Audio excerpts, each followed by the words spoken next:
Welcome to Talking Feds, a roundtable that brings together prominent former federal officials and special guests for a dynamic discussion of the most important political and legal topics of the day.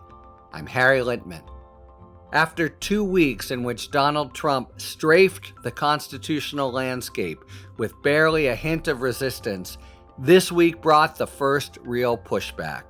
Multiple lawsuits landed, aiming to enjoin key aspects of Trump's lawless power grabs, and the federal courts, by and large, stepped up, putting a freeze on several of Trump's initiatives. But inside the executive branch, where a president wields substantially unchecked authority over his own workforce, Trump continued to spread terror and wreak havoc. And in a moment of theatrical brinksmanship, Trump backed off his threats to slap tariffs on Mexico and Canada after securing so-called concessions that in reality changed nothing but gave him an opportunity to thump his chest. And Elon Musk continued to make colossal mischief and threaten the privacy, rights, and economic well-being of millions of Americans.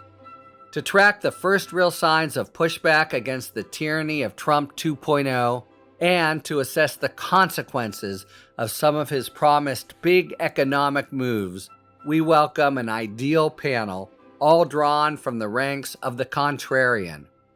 And they are the indefatigable Norm Eisen, a co-founder of the Contrarian, a senior fellow in governance studies at the Brookings Institute, and the co-founder of State Democracy Defenders Action.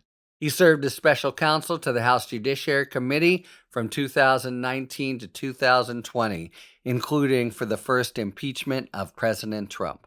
This is part of the valuable work. Court of law, court of public opinion. This is where they come together.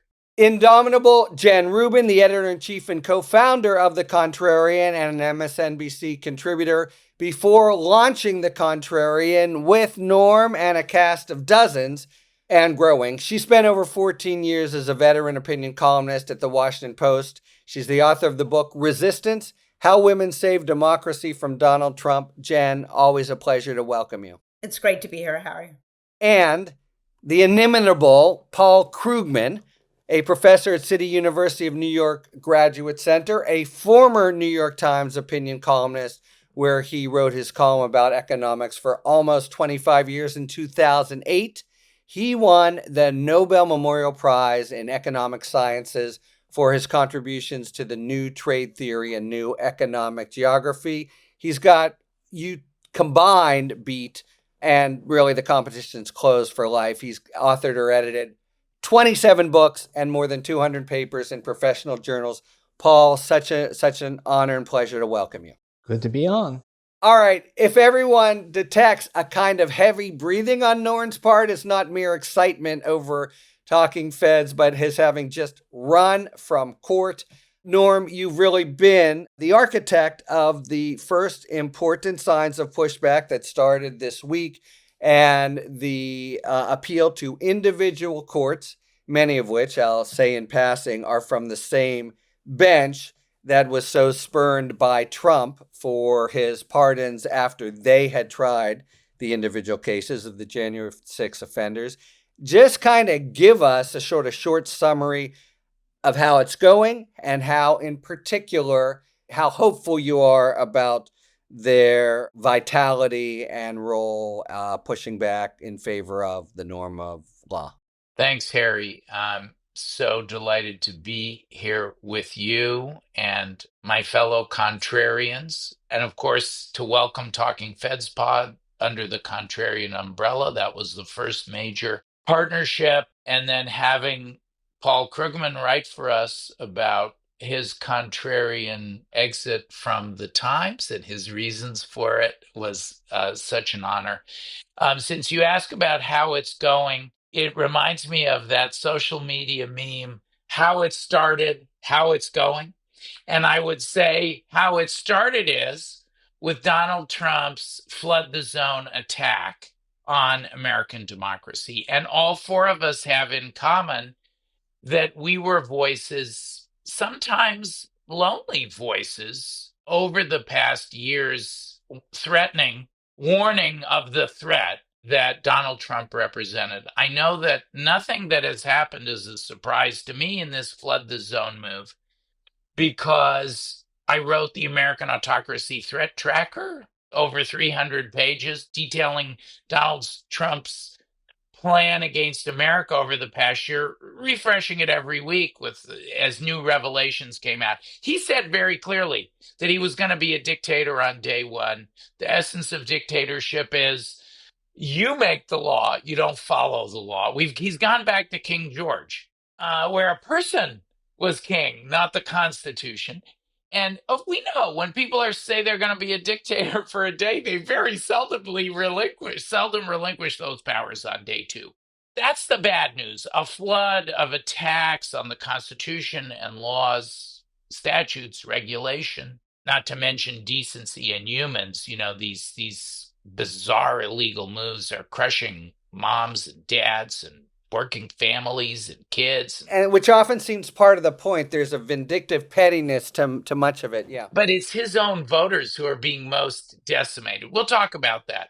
That's how it started, Harry. But I promised how it's going. And how it's going is, I wrote for the Times the week before with Kim Sheppel, the great anti-authoritarianism scholar at Princeton. Oh, that's how I got to be friends with Paul. Yeah, Kim was my next door office mate at Princeton. But Paul, they say economics is the dismal science, but Kim's discipline of studying dictatorship is the dismal social science. Right, yes. At any rate, we can thank Kim for the connection. Kim and I wrote, this is the good part. Kim and I wrote that America was sleepwalking into autocracy. Well, the sleeping giant of America is waking up. And that is the other story of the past weeks. Flood the zone, meet democracy, shock and awe. And you're very generous. Of course, it's not just me. I'm honored to be the tip of the spear. I got 2 TROs. I kicked Elon Musk out of the Treasury this week. And I forbade Trump, Musk, Pam Bondi, and the rest from revealing the names of 6,000 FBI agents they're wrongly targeting. Those are 2 out of dozens of cases that but it's a big, beautiful coalition, Harry. So it's not just me. It's my clients, the labor unions, the civil rights, the pregnant moms I'm representing in the birthright citizenship case, the government officials I'm working with all over the country, the other organizations, Protect Democracy, Democracy Forward, the ACLU, my co-counsel in the civil rights case, the wonderful people at Public Citizen. We waited until Trump took his oath, and then we immediately filed a case saying Doge was illegal. There's that whole itemization, but the headline is really, because people have been wondering, what's going on? Where are the Democrats? Where is pushback? There is pushback.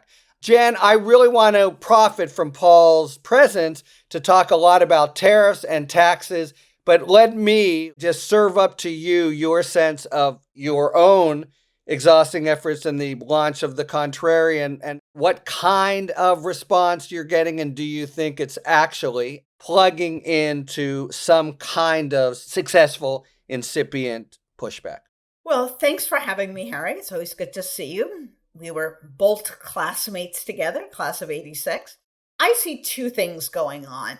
One is, as Norm alluded to, just the inversion of the constitutional order. We have a constitution at the top, we have laws, we have regulations.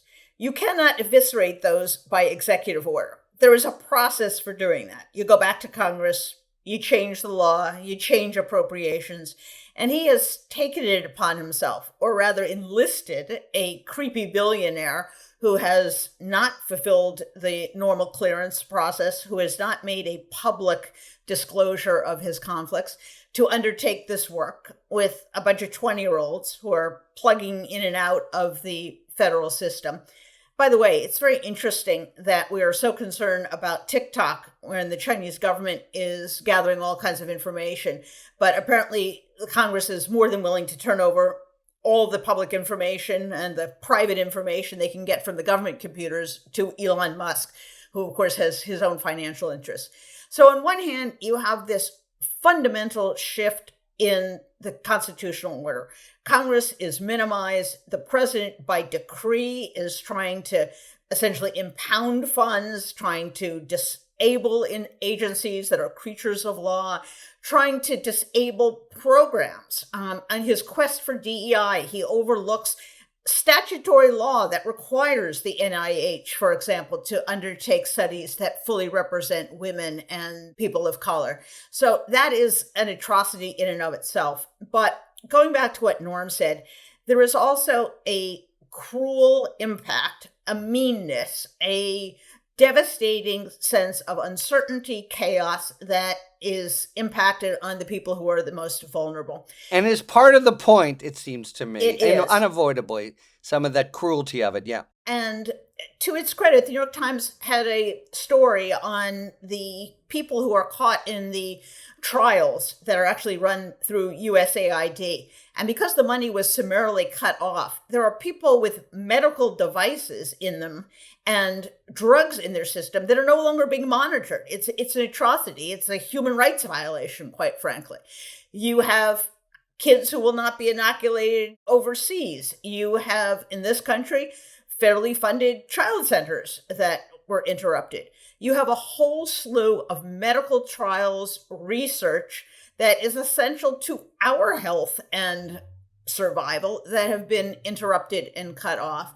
And of course, you have potentially thousands of people, not only in Washington, D.C., federal workers are employed all over the country who are being summarily dismissed or told to retire or otherwise being put out.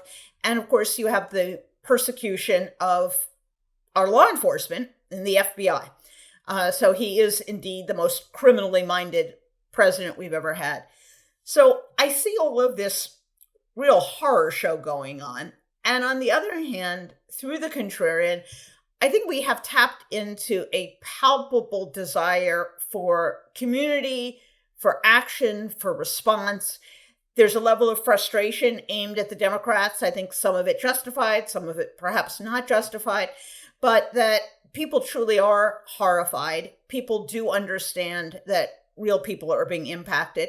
And I think the solution to this is not to wait around for Chuck Schumer to organize the people. It's for the people to organize and push Chuck Schumer and the other politicians to do things.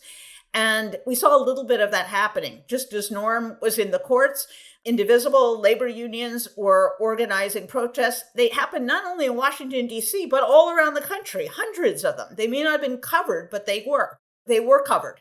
I personally, and I think our listeners are really privileged of the opportunity to talk to you, Paul. There's a few economic initiatives that they are touting, but the biggest thing has been the tariffs. We've had a kind of nevermind effort where Canada and Mexico gave up nothing except what they had already promised to do in return for this 30-day delay.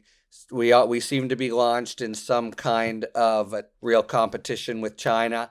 Could you please, it really hasn't been a feature of Republican or American politics for a long time. Just give us a sense of tariffs, what they do, how much you fear Trump's initiatives, if there's any method to the madness, etc., about the tariffs. Yeah, I mean, tariff is just when some goods are unloaded at a U.S. port, the shipper has to pay a tax. In a direct sense, it's the shipping company that pays the tax, but obviously they don't absorb that. It gets passed on.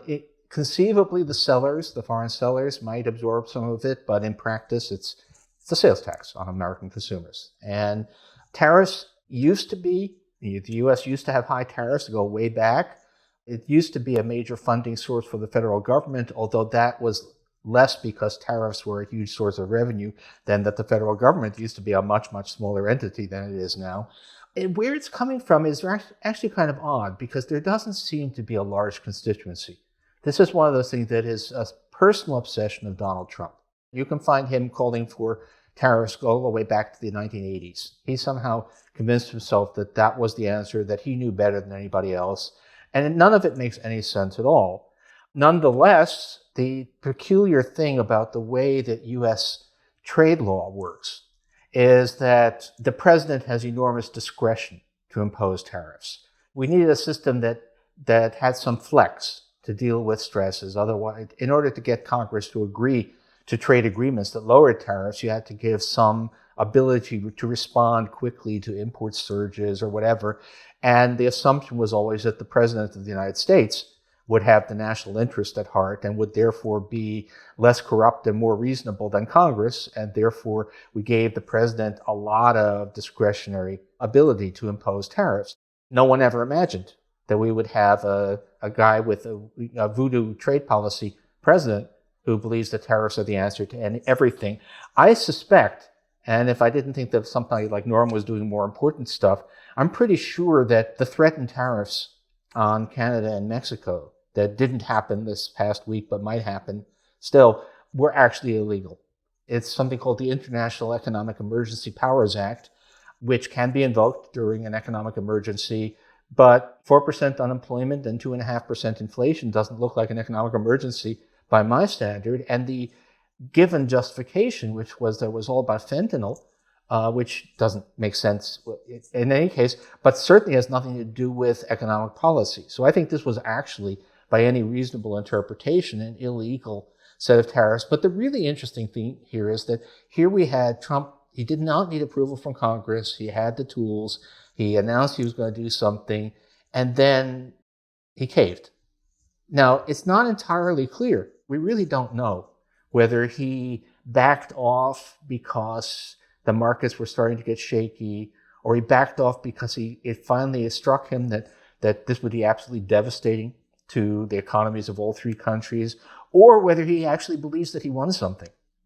It may be that this is a case where the emperor's new clothes, where people around him said, the Canadians and the Mexicans gave us great concessions, and he actually believes it.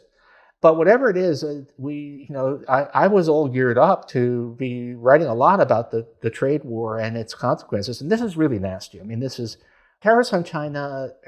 We have real issues with China. It's also relatively small, but here we are with, there is no American manufacturing sector. No, there is no U.S. manufacturing sector. There is a North American manufacturing complex, which is extremely integrated, where the pieces of a car may cross the borders 7 or 8 times before we end up with a completed vehicle. And if you throw 25% tariffs every time something crosses the border, you basically are imposing huge disruption on a major piece of our economy. And so if he had gone ahead with that, and if he does still, we've got a 30-day pause, that becomes a really big economic issue.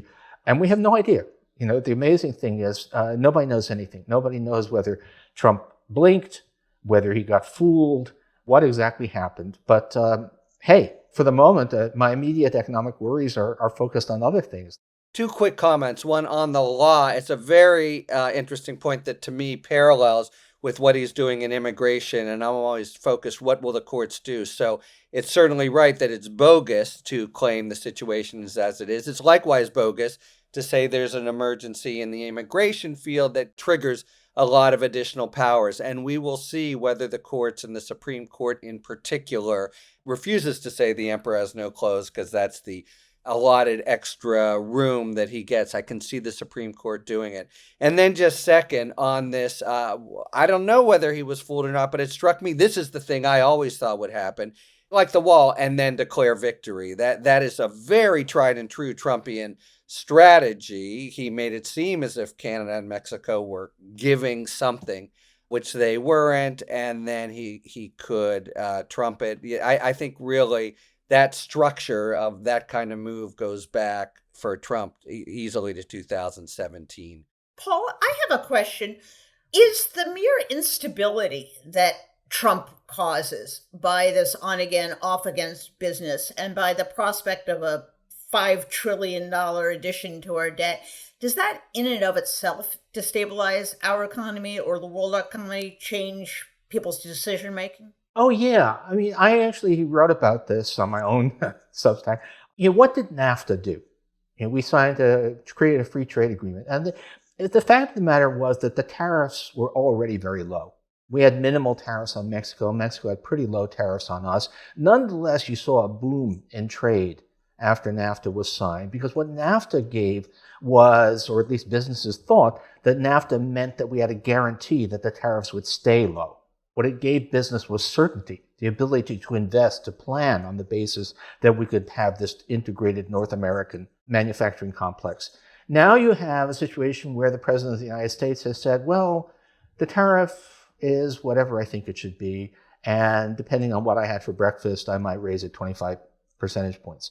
That is going to affect business planning. If I were in the auto industry, I would start scaling back my dependence on cross-border transactions. You're going to have excess capacity and inefficiency and duplication, but just for insurance purposes, you need to have the ability to continue producing cars if he does it again. And all of this down the road. I mean, this applies to a lot of things beyond economics, but America built a world order, a world economic order, everything, which was very much in our image, or at least which was a world of rules, laws, everything. I mean, when we talk about the different ways that tariffs can be imposed, it's all, is it a Section 201 or a Section 232 or a Section 301, because it's all rules-based. And we have an international agreement, the General Agreement on Tariffs and Trade.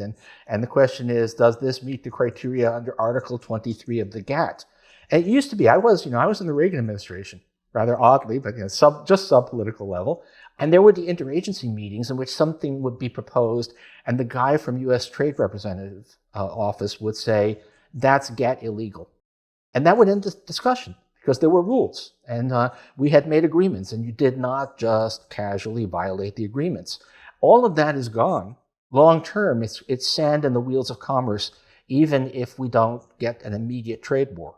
It does seem like there's a sort of, third grade love of just the power of saying these things. But at least anecdotally, there are reports that one thing that cowls Trump, the one thing he watches and cares about, is the market. And it is true that on the Monday when this, when he was first imposing it, there was a plunge. In your experience, is the market and its reaction something that, in fact, guides him? He watches the market a lot. In some ways, it's the only thing. I mean, if you ask economists about the stock market, they'll say that the three important principles are the stock market is not the economy, the stock market is not the economy, and the stock market is not the economy. But for Trump, the stock market is the economy. All he really cares about is the Dow. Now, what was interesting was the market reaction on Monday, when we appeared to have a really destructive trade war on Tuesday, was I thought that the market reaction was really pretty modest. It was not a big plunge. If you really thought it was going to happen on Tuesday, markets should have been down many times what they were actually down. I guess the markets were right. Do you think they built in his caprice? Something like that. Or I think it's still true that the muted market reaction to all of Trump's craziness is what I would call a self-defeating prophecy. Fear of market decline is probably one of the only things. I mean, he knows that the Republican senators are not going to stop him. He knows maybe other things, but the market is a really big factor for him. Among other things, one of the things I really do expect to see is that we're going to start seeing corruption of the economic statistics. So if unemployment goes up, it may not be reported. If inflation goes up, it may not be reported. But one thing he cannot fake is the value of the stock market.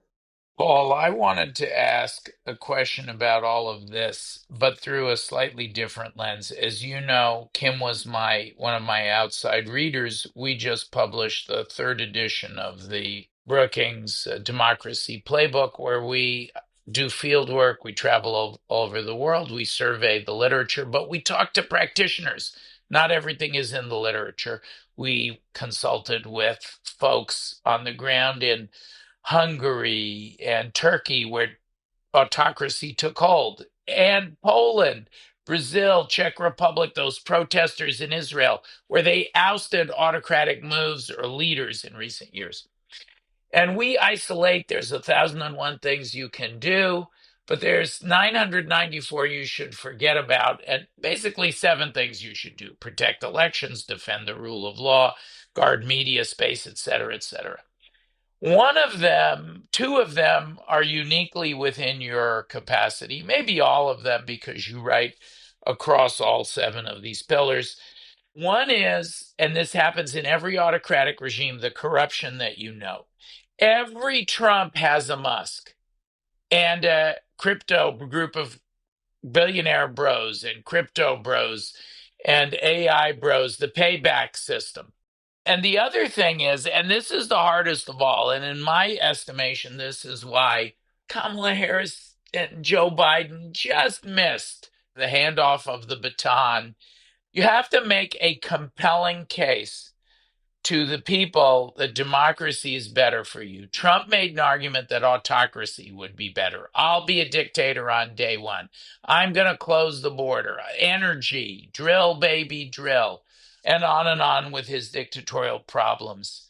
How have we so far failed, if you think we have, to explain that the things Trump is doing, had promised, had threatened, will do is going to destroy the economy and the lives of real people, and that Democrats, small d Democrats, the adherents of democracy, are better for the people? How could we have screwed that up? Oh, no, I actually think that you're being excessively optimistic and idealistic about what is possible. Trump won with a large margin among low information voters. Harris won with a large margin among people who actually read the news. And, if you try to explain, I worry about this a lot because I have a lot of friends who are sort of in the world of either academic or think tank economics, and they do their analyses and say, here's what the Trump tariffs are going to cost consumers. And I think it's good work. It's important to be out there. But if you think that the people who voted for Trump have any idea what the Peterson Institute for International Economics is, let alone what its studies are finding, you've just got it all wrong. I mean, I think it's a case worth trying to make to Wall Street, trying to make to the business world, and particularly understanding that this is going to be much worse than you think. I think that the people who really should have a better clue about what's coming and don't are more the kind of business types. But the person in the street, gosh, I actually think some people have been saying we shouldn't even use the word tariff. We've forbidden it.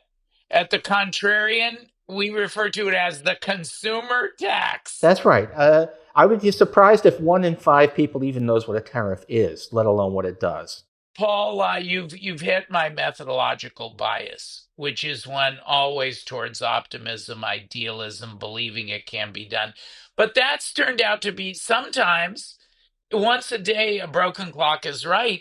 And these past 3 weeks, when I've been telling people, look at the shock and awe that's coming to meet the shock and awe, I actually think that my innate optimism, idealism, naivete has been an advantage because I haven't been depressed. I'm like, let's get going. Well, let me say something in support of that, because I have noticed, you're right, Paul, when he just said it, it was a swashbuckling kind of slogan that nobody really thought through. But I was taken by his saying last week, this is going to cause some pain, whereas he had been marketing it as pain-free. So I do think something about, and you're certainly right, that wasn't at the MAGA low information level, but something about that pushback culturally made him need to give ground.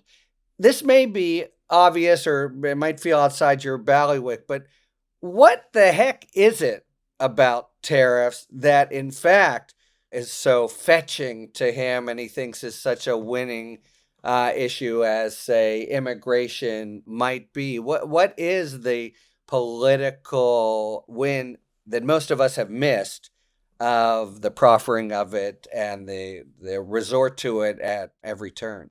Well, I'm not sure the tariffs were a winning political issue for him. I think they just flew past people. People had no idea what they mean. They had no idea what he was proposing. He kept on saying, I'm going to bring down the price of groceries, and never explained how. What can work? I think it is useful to kind of ask about everything Trump is doing. How is this going to bring down the price of groceries? What does this have to do with the price of eggs or bacon? I think people do remember that. And what we have learned, I think, is that people's memory of what things ought to cost, it runs longer than I think a lot of economists tend to focus on the rate of inflation over the past year, which has actually been fine. But people still think that things should cost what they cost 5 years ago. The fact that Trump is not bringing down the price of groceries, in fact, that it's going up, that's an effective thing. trying to explain economic theory to the masses is, that's not saying that people are stupid. People have lives, they have kids to raise, jobs to do, but saying, hey, what happened to those price cuts that Trump promised? That can work. I have to say, saving democracy is top of the list. I kind of was hoping that he would go through with those tariffs because people would have seen the effects of that right away. The worse, the better. That's one of the rules in saving democracy. It's interesting. So much of what Trump does is performative and just bullshit, excuse my language. Look at what he promised on immigration. He was going to deport 11 million people. There is no infrastructure set up. He is doing these petty little raids. I've seen no evidence they're anything more where they're deporting any more people than they were before, though they're making a big show of it and they're potentially going into churches and synagogues and mosques. It is performative. Why? Because business tells him, big ad tells him, that if you do this, you will ruin, frankly, the price of groceries. They'll go way up. We already have food inflation. Construction, almost 20% of that is supposedly undocumented workers, that you will have a devastating blow, not to mention that these people are integrated in our communities. They're workers, they're consumers, they're home buyers, they're home renters. So that he says this stuff and really has no plan or idea for how he's going to carry it out, and banks on, frankly, the ill-informed legacy media to kind of perpetuate him doing these things. And the latest example actually has nothing to do with economics, or maybe it does in his mind, but his Gaza business, where he throws out in the middle of a very delicate situation the notion that there's going to be essentially ethnic cleansing, that America is going to occupy Gaza and turn it into some kind of resort.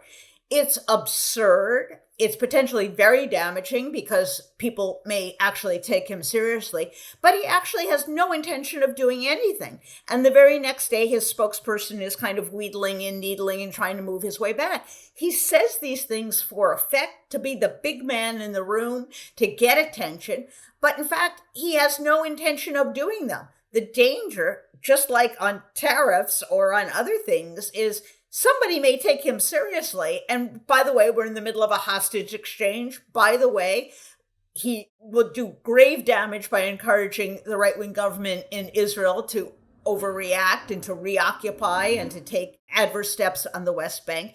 So this notion that the madman theory has only upside, I think, is bunk. I think it's very dangerous. Yeah, can I double down on that? As with tariffs, just the fact that suddenly there are no rules, even if you don't actually do it, has big consequences over time for the economy, for business. The same thing, the constant threat that we may do mass deportations, even if we haven't done it, has a lot of effects. Plus, it's worse because tariffs, in the end, it's still just dollars and cents. When we're talking about deportation, we're talking about people. And that applies both to the potential targets and to the people who are supposed to carry this stuff out. For at least a couple of days, there were huge numbers of workers in California Central Valley just not showing up. And there hadn't actually been that many. We don't know how many people were actually scooped up, but just the fear that they might be was creating a quite significant disruption. And that's going to continue. Just the constant worry is going to be a big inhibition. And then I worry a lot if you demonize immigrants. What makes you think that ICE agents won't go ahead and take that as a license to behave in extreme fashion? What makes you think that we won't have vigilante groups scooping up anybody with brown skin they hear talking Spanish? That's not going to happen with tariffs, right? The Customs Service is not going to start randomly impounding brown-skinned Spanish-speaking cargoes. But I think the danger on the whole immigration situation, both fear among the populace and runaway enforcement is very high.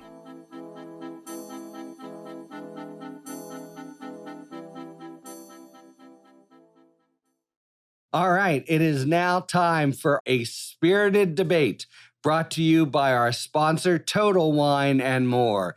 Each episode, you'll be hearing an expert talk about the pros and cons of a particular issue in the world of wine, spirit, and beverages. Thank you, Harry. In today's spirited debate, we discuss adding the right amount of water to a glass of whiskey without turning it into a whiskey river. The thought of adding water to any golden brown whiskey might bring tears to the eyes of some whiskey drinkers. But for others, adding a few drops of water to your glass has its merits and actually improves and enhances the flavor. The phrase open up refers to the release of the extra flavor you taste by adding those drops of water. And here's a little bit of science that helps reinforce that theory. When water is added to whiskey, it releases the guaiacol, which is partially responsible for the smoky and spicy flavor. When guaiacol is released, it rises to the surface so the aromas are more easily noticeable, allowing your palate to experience the smell and flavor that imparts on the drink. And while there's really no right or wrong way, some say adding a splash of water brings out the best in your glass of whiskey. Of course, going overboard with the water has diminishing returns, watering down the whiskey and proving once again that moderation almost always wins. So the next time you're thirsting for a little experimenting of your own, stop into your local Total Wine & More for a whiskey selection that suits every budget. And that's a scientific fact. So find what you love and love what you find, only at Total Wine & More. Cheers! Thanks to our friends at Total Wine & More for today's A Spirited Debate. We're going to be talking more about tariffs. All that's happened, by the way, is a 30-day pause in theory. That's his victory so far.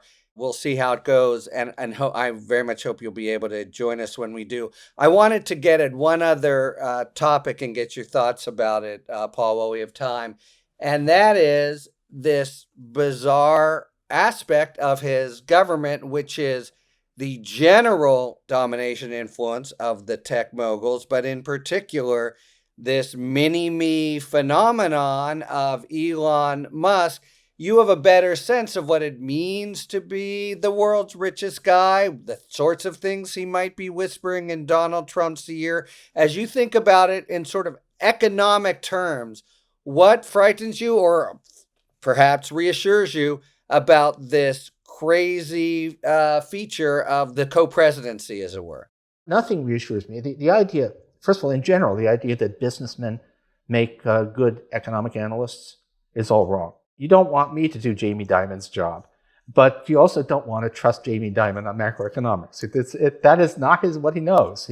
Unfortunately, it's not clear that even he knows that he doesn't know. And definitely Elon Musk doesn't know anything about the economy. And in fact, particularly very rich people, it's very hard for a rich person to be well-informed because, first of all, he tends to assume that he must be smarter than everybody else. And second, he tends to be surrounded by people who tell him what he wants to hear. And it takes a great deal of self-restraint and self-discipline for somebody like that not to be a crank. Crank doctrines spread much more easily among tech bros from Silicon Valley than they do among regular middle-class Americans. So that's a really bad thing. And look, if you had to ask me what is the scariest thing for the economy right now, I mean, the tariffs are at least on hold for 30 days. The mass deportations are not happening yet. But we have, aside from the fact that it's really scary for democracy, these Doge guys mucking around with the payment systems. I don't know the details at all. I'm not a tech guy myself, but these are very complicated systems. A lot of them are legacy systems. They're old machines and older software that are held together with scotch tape and rubber bands and institutional memory. Then you get a bunch of 25-year-old fascists going in there and mucking with the software. We could have the whole federal payment system just collapse. I mean, I haven't followed up, but I saw a headline that those people are heading for the FAA. Well, I have some relatives who are taking planes in the near future. I guess I'll eventually have to take one. In a way, I think the possibility that the U.S., because of a line of bad code, that what do we call them? Muscovites? Muskrats. Well, anyway, that he's stuck into the Treasury payment system, which he thinks he's smart enough to understand or thinks he can do with AI, that he inserts online and causes the U.S. to somehow fail to actually service its debt. Not because we've hit the debt ceiling, although that's coming soon, but just because of bad software. The financial consequences of that could be catastrophic. I think it's a terrifying feature. And just back to the law for a moment, there's very good reason for having conflict and disclosures and the like. And one can only imagine the particular conflicts he has involving his incalculably large business interests with China specifically. And this is just an end around of something that's far from a technical kind of nice requirement of government. It's very dangerous when 3 lawyers are responsible for understanding the world. So we're very glad to have an economist and public intellectual among our number. And not just any economist. Paul, thank you so much. Okay, but now you are reduced to status of generic Talking Feds guest, because we all have to have the last, usually unloved task of among the guests, but the listening audience adores it. Trump posted on Truth Social today, I will be signing an executive order next week ending the ridiculous Biden push for paper straws, which don't work. All caps, back to plastic. So 5 words. What the hell did paper straws do to him? What's his beef with paper straws? What I can say is the enormous power of mean-spirited pettiness. He hates the planet. There you go. He's run out of other bugaboos. And I'm going with a genuine hatred because can't blow rappers at people. Thank you so much, Norm, Paul, and Jen. And thank you very much, listeners, for tuning in to Talking Feds. If you like what you've heard, please tell a friend to subscribe to us on Apple Podcasts or wherever they get their podcasts.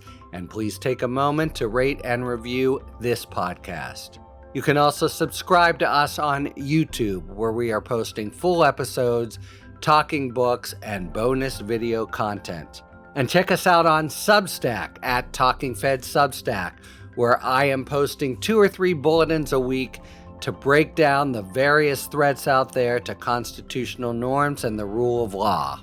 You can follow us on Twitter at Talking Feds Pod, and you can look to see our latest offerings on Patreon. Talking Feds remains a completely independent production, so if you like the work we do and are inclined to support the show, joining our Patreon is the best way to do it. Oh, and if you haven't already heard, Talking Feds has joined forces with the Contrarian, a bold new media venture with a large array of prominent voices, all dedicated first and foremost to preserving democracy in these troubled times. All Contrarian subscribers will get access to our Patreon for just $1 a month. Rest assured, we're still the same scrappy, independent podcast you've come to know and trust, just now linked with an ambitious and vital project designed for this pivotal moment in our nation's legal and political discourse. Find out more at contrarian.substack.com. Thanks for tuning in, and don't worry, as long as you need answers, the feds will keep talking. Talking Feds is produced by Catherine Devine. Our associate producer is Becca Havian. Sound engineering by Matt McCardle. Rosie Don Griffin, David Lieberman, Hamza Mahadrenathan, Emma Maynard, and Hallie Necker are our contributing writers. Production assistance by Akshaj Turbailu, Genesis Magpayo, and Sebastian Navarro. Our music, as always, is by the amazing Philip Glass. Talking Feds is a production of Delito LLC. I'm Harry Littman. Talk to you later.